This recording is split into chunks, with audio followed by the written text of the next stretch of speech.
మనం 11th question చూసేసుకున్నాం కదా. ఇప్పుడు మనం 12th క్వశ్చన్ చూసేసుకుందాం.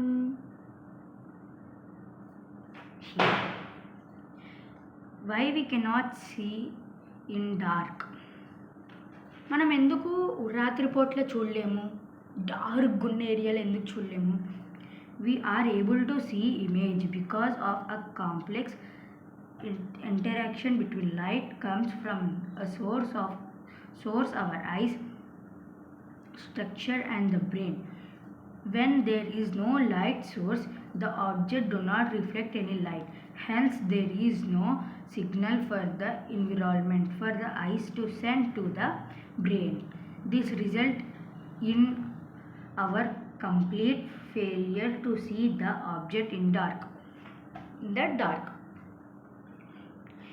క్వశ్చన్ ఏమని అడుగుతున్నారు, మనం ఎందుకు డార్క్లో ఉన్నప్పుడు చూడలేము?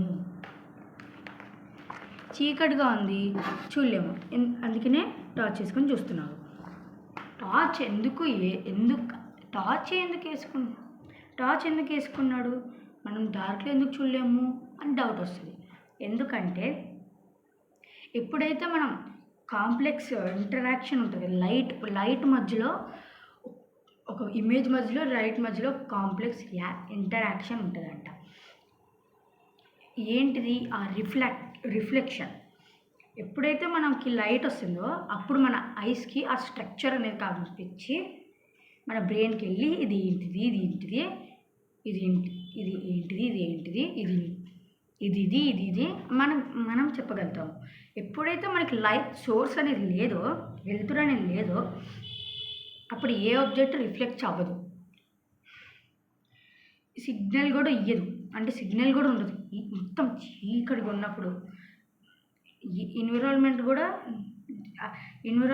కూడా మన ఐస్ బ్రెయిన్కి సెండ్ చేయలేవు.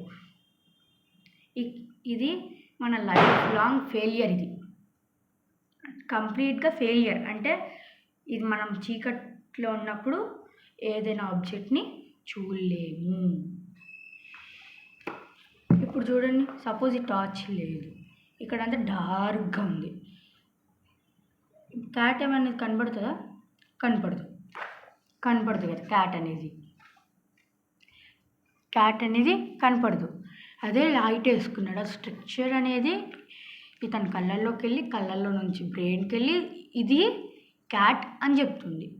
అదే లైట్ లేదనుకోండి, మనకేమీ కనపడదు, రిఫ్లెక్ట్ అవ్వదు కదా. అందుకని లైట్ ఇది మన కంప్లీట్ జీవితంలో ఫెయిలియర్ అని చెప్తున్నాడు. Bye bye.